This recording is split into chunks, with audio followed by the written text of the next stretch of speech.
Hello, everyone, and welcome to Talk with a Doc, the show where we bring your questions to Providence medical experts for insight and information. I'm your host, Mary Renoff, and here with me today is Mary Ann Dunlap, an adult practitioner at Providence Medical Group in Oregon. And today we're answering your questions about health myths and getting expert answers to some of your biggest questions. Remember, everyone, all of our questions come from listeners via social media. We can be found on Twitter at PSJH and on Facebook under Providence St. Joseph Health.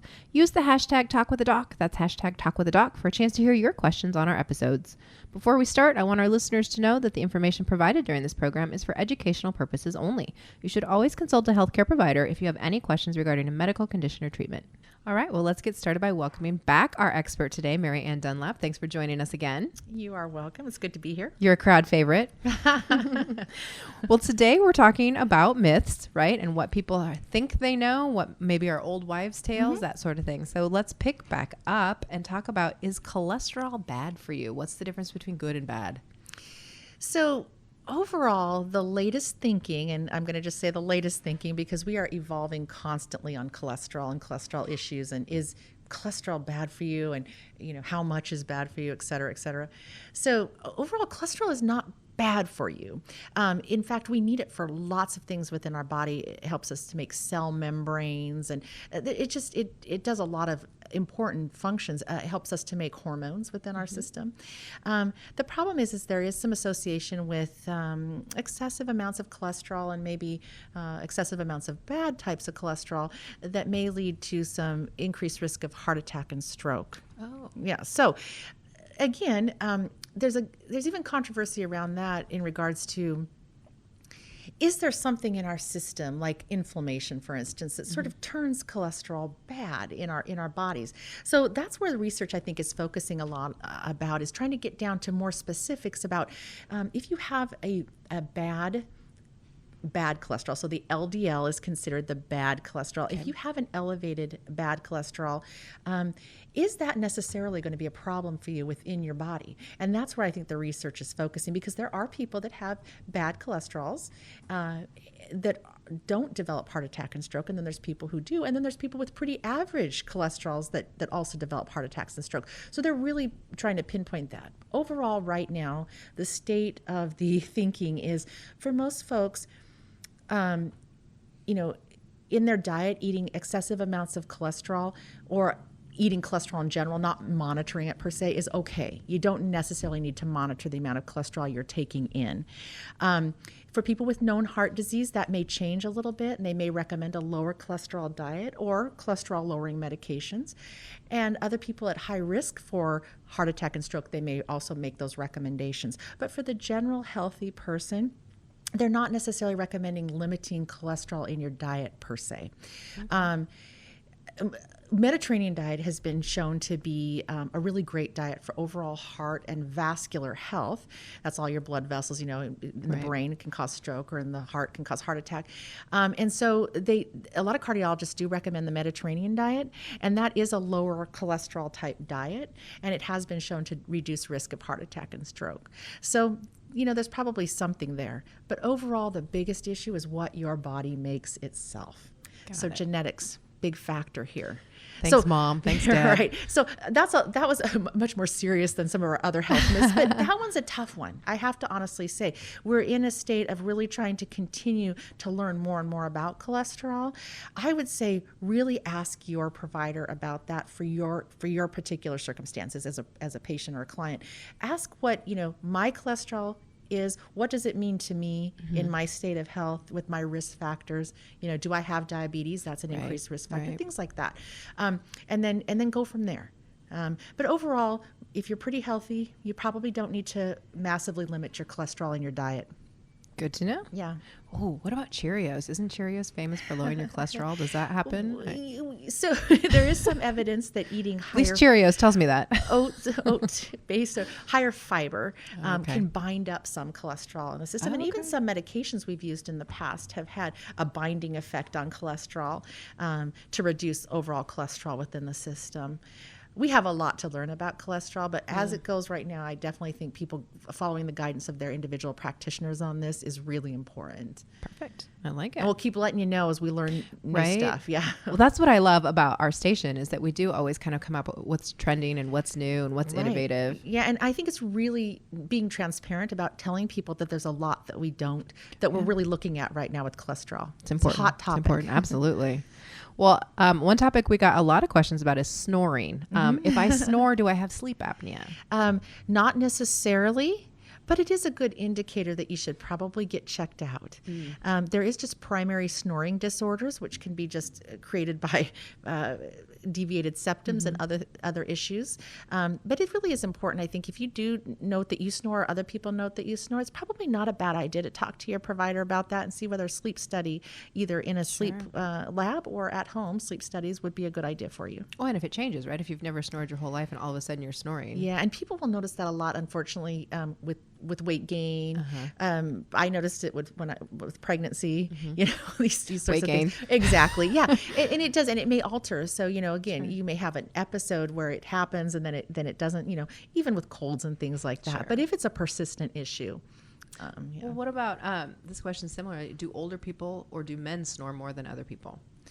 You know, I didn't look that one up particularly. I would say overall, it's probably pretty similar. I think as we get older, probably just because of muscle tone decreasing a little bit in our bodies, that's a lot of what creates snoring is the soft palate in the back of your mouth dropping a little bit. So decreased muscle tone may create more snoring. And so I think probably as you get older, there is more snoring.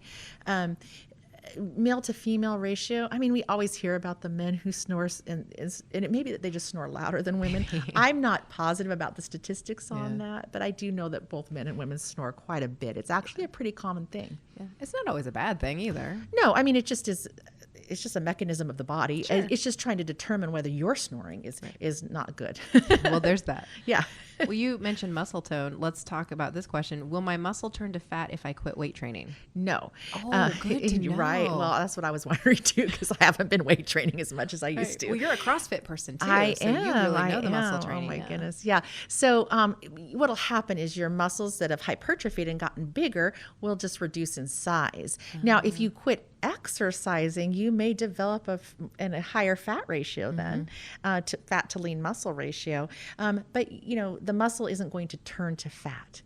I think what happens is a lot of people quit exercising, the muscle mass decreases, the fat mass increases, so it feels like you're fattier, you know? Right.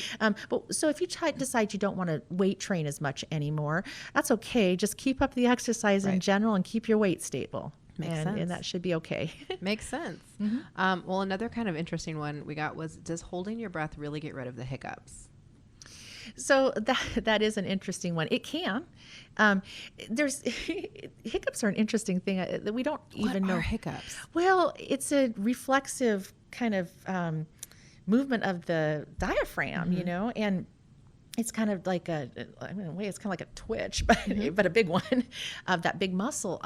And so there's something about holding your breath that can help for many types of hiccups, but there are some that are kind of neurologically mediated. So these are people that get hiccups that can't get rid of them for days. Yeah. That's a whole different story. But for general hiccups, holding your breath, it kind of just separates something in the diaphragm and the muscles there. So it does tend to help. It's something that if you can just hold your breath for a little bit, sometimes those hiccups will go away. Sure.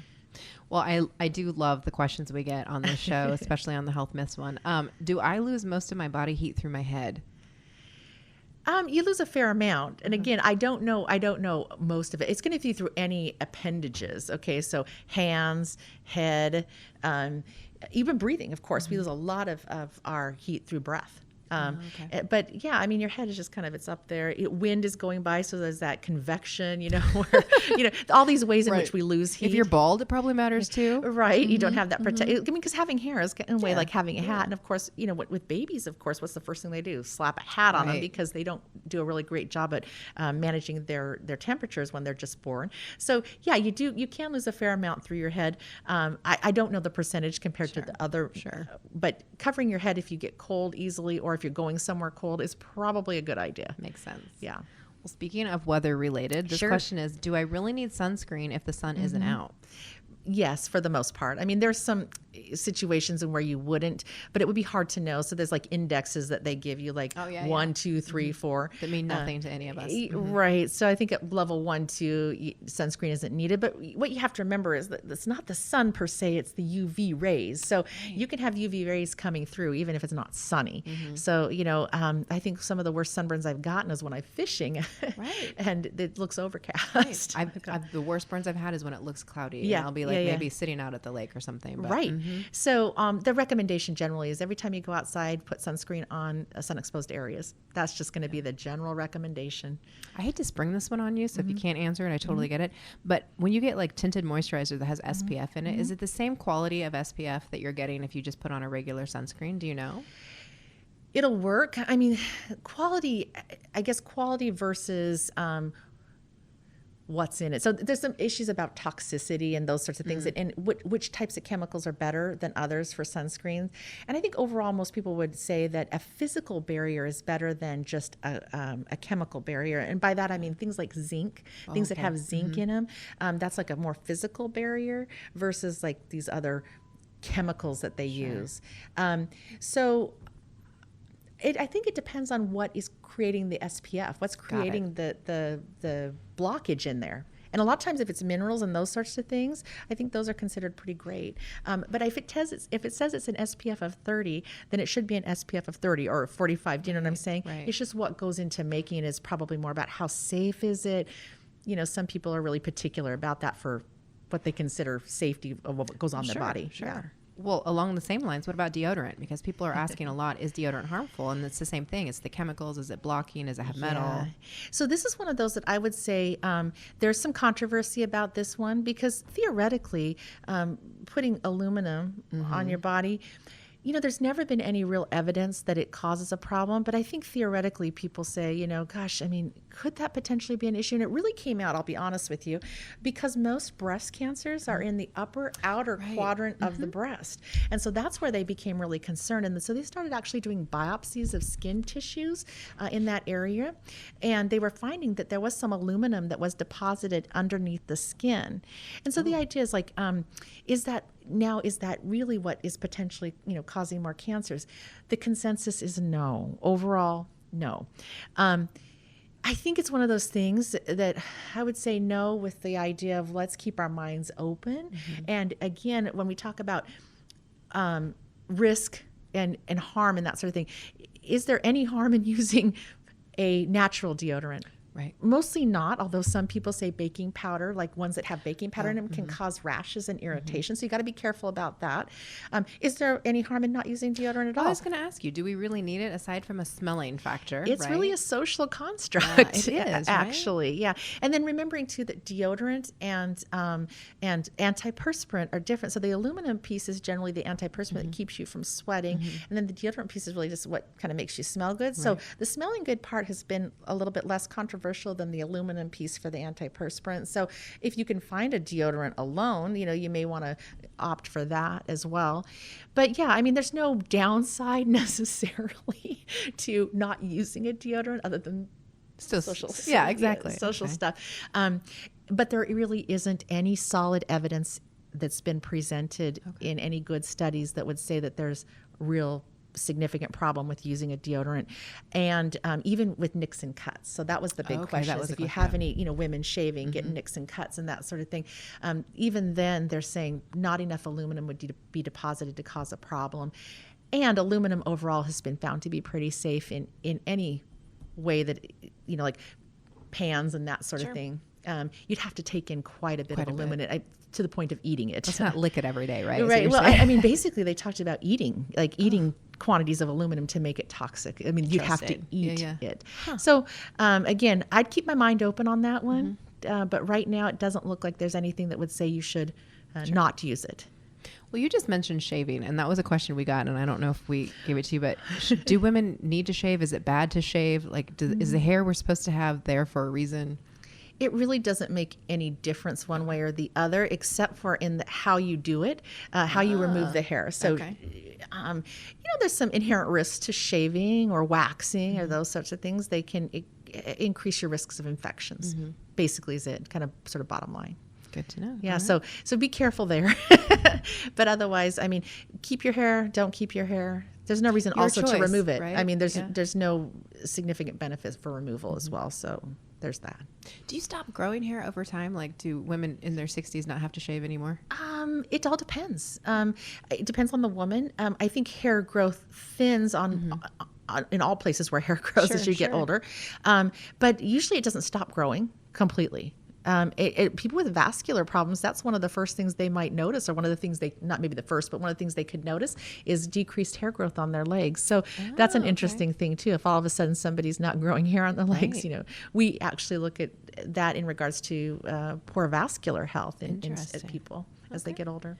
Well, we're going to take a quick break, and when we come back, we're going to continue debunking or at least answering the questions that you have, Marianne Dunlap, and we are talking about health myths. So let's get right back to it. Can you make up for lost sleep by sleeping all day one weekend? No. No. No, it's not that it's not fun, and it's fine to do.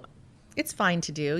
It's not going to hurt anything to sleep extra one day. Although there is some evidence that sleeping, of course, extra short, anything sort of less than 6 hours on a regular basis, or anything longer than 10 hours on a regular basis can have some potential health consequences. But overall, you will catch up with a regular. I guess the point is if you just slept your regular night's sleep, your 8 to 10 hours of good sleep, you'll catch it up. That's kind of resets, It right? just resets. Yeah, it really does. I average 3 to 4 hours a night, and everybody tells me, oh, that'll catch up to you. You'll end up with lost years over time. Well, I mean, statistics would show that that's probably not the healthiest for you, Mary. Well, it's not like I do it by choice. Let's be honest. But no, I mean, overall, that's probably not. I mean, but there's things we do every day. Every single person does things that aren't the healthiest for us Right, every single right. day. And if that's your thing, I mean, you can work on it. But it's not, we all do things every single day that aren't the best for us. So we can't pick on I figure you. if I don't sleep as much, but I go for a run 4 days a week, that Well, has that's to the like thing. maybe balance out over time. I don't know. We all do. Let me think it We does. all have habits, right? We do. Yeah. We do. Well, this one I thought was really fascinating. If I get wet and I stay wet, will I catch a cold? No. Okay, that one was interesting. No, that one's. Where does that come from, I wonder? Again, it was probably an observation over time back in the day that people who got wet, and stayed wet got sick. And so I think, the idea is that I think if you get wet and cold, it taxes your immune system. Oh, sure. I mean, everything taxes your immune system Right. that isn't just perfection. But yeah, I mean, so that may have been part of the issue. But overall, if you go out and walk around in the rain, come in, get dried off. And the other thing is you may feel cold. And I think some people, like if you get cold and chilled, some people Shivery. assume, oh, I'm getting sick. Right. So that's probably where that all comes from. But no. All right. Well, speaking of immune deficiencies, is B12 good for immune deficiency? Do I need to take it? No, you don't need to. There's some things that B12 is good for, and there are some people that have deficiencies in B12, particularly people who don't digest well. We talked about people that have celiac disease or people that have had gastric bypass, for instance. There's a lot of different reasons why people can develop a problem, and what they'll sometimes get is anemia from that. And so if you think you might have a problem, it's easy to get a B12 test done. Most people don't need B12, but there certainly are some people that benefit from it. And if you have issues like, I would say, neuropathy, for instance, What does that mean for those listening? Yeah, right. So I was just going to say, neuropathy would be where you get unusual sensations, typically in the feet and legs, but it can be in the hands as well. It might feel like bee stings or numbness and tingling, that sort of thing. And it happens not because of something like you tied your shoe too tight. It just is there all the time or present a lot of the time. As a first workup for that, we might look at B12 as well. It seems to have some, neurological components to it as well. But again, most people do not need additional B12. And if you think you have a problem that is a deficiency of B12, just let your provider know, and they can usually do a test pretty simply to let you know. Perfect. What about teas? So we have a lot of people asking about oolong and green tea for weight loss. Is there a magic weight loss tea? Not a magic weight loss tea, but there is some evidence that teas can be helpful. Again, I don't know that would be any more helpful than drinking coffee. I mean, the caffeine does have some appetite suppressant effect and can create increased energy. And so I don't think that there's anything wrong with it. Is it going to provide a significant amount of additional weight loss to just calorie restriction? No. But it may help you get in that workout at 4 p.m. After you've had a long day. Right. A little cup of tea might give you a little boost of energy, and it's not bad for you. Again, it's the looking at risk benefit. Is there anything wrong with doing that? No. I would say a cup of tea would be much better than an energy drink or an energy shot, right? So green tea may have some antioxidant effects, which may, again, out there a little bit, but there's some question about some anti-cancer and antioxidant effects with green tea. So it's seen as an overall pretty healthful drink. And probably not a detriment to take green tea or oolong, right? No, unless you have caffeine issues. If you're caffeine sensitive, just be aware of that. Okay. That's it. That would be the only drawback, caffeine sensitivity. Well, another topic I think that maybe is risk versus non-risk is, can I get cancer from x-rays? And I don't know the answer to that, but I also feel like not getting x-rays means you might not know you have some sickness, right? Sure. Well, as we know, a mammogram is an x-ray, a bone density test. These are all important screening tests. They have x-rays involved. And then even worse, probably, are CT scans and that sort of thing for x-ray exposure, a radiation exposure, I should say.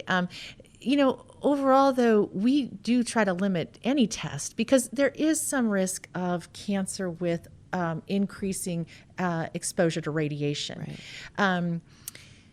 It's just one of those things that, generally speaking, we are not going to recommend tests that are going to harm you unless that benefit of that test is way beyond the risk of harm to you. The other thing to note is that there's certainly, again, this hierarchy of radiation exposure. So, dental x-rays, very low on the radiation exposure risk. Chest x-rays even, really low on the radiation. Mammogram, same thing. You start to go up with maybe back x-rays, things that need longer exposures, so like spinal x-rays, things like that. And then really your real risk probably lies in things like CT scans and that sort of thing. And of course, we really do try to minimize those down to what's absolutely necessary because multiple CT scans can start to get into some risk. Good to know. Yeah. So just always talk to your provider if you have any concerns about that and just ask them, what is my risk here? Sure. But general x-rays, not usually a huge big deal, especially for the amount that people would get them in a general setting. It's not like you're going every day. Right. This one's interesting. Do I ice and heat and then heat and ice? Do I go on and off? What's best for injury? That changes a lot too, and it changes on who you it's going to depend on who you talk to. A lot of people say no heat, no ice, just leave it. Really? That's not an uncommon thing to hear now. It's just don't worry about the heat and the ice. Again, I think is there harm? Is when there might be some potential benefit? And I would say the benefit lies primarily in how it makes you feel. Is it going to make that injury go away faster? Possibly not, but does it make you feel better? So does it soothe the joint? Does it take away the pain? In that case, probably the best idea, if you're going to do it, I would say do a heat first, ice second, just because want to bring blood flow to the area first, and then sort of quiet it down. And cool it off second, kind of quiet that joint down a little bit. Some people find heat to be certain injuries like muscles would be a little bit more comfortable, and then ice is a little more uncomfortable, but ice tends to help a lot with just pain, straight up pain. And then athletes are going to be a little different story. Sure. So, definitely follow your trainer. If you're a high level athlete, you're going to want to follow your trainer's guidelines because, those folks definitely do some serious icing and that sort of thing to help prevent injury. So this ice is for baths. Right. Yeah. I did one the other day. Oh gosh. It was brutal. Yeah. But yeah, so if you're just a general, sort of worker outer and you injure something, maybe a little heat, little ice, and don't leave it on too long. Right. Okay. Good to 10, 15 minutes. That sort of thing, and alternate that way. When it melts. Yeah, right. That's not good. Did we just create a new word, worker outer? Because I kind of like that. I'm going to use that. Did I say worker outer? I love it. I love it. We'll add it to my list of Marianne words that nobody else uses, like funner. Oh, funner's the best. Is it a real word, though? It is now. Okay. You heard it here. Okay, so how about this one? We're going to go into detoxing and juicing. Okay. Is detoxing really necessary? No. Your liver and your kidneys will do it for you. We have built-in detoxers. We do. Do you like to detox, let's say? I mean, Mary, do you like to detox? No. Okay. Some people love it. And if they do it and they want to just, drink some juice or drink some concoction for 24 hours or whatever, and they feel like it's going to be, like some celery juice and this and that. I mean, Is that going to hurt you? Not likely. Not likely. But it's not necessary. No, absolutely not necessary. And is juicing of any value in general? And I feel like it is if you're not getting vegetables on a regular basis and this is your source of vegetables. But in most juices, aren't they actually taking out all of the fiber and nutrients? Nutrients are in there, but fiber is not. And so eating the whole vegetable or the whole fruit is probably the best idea.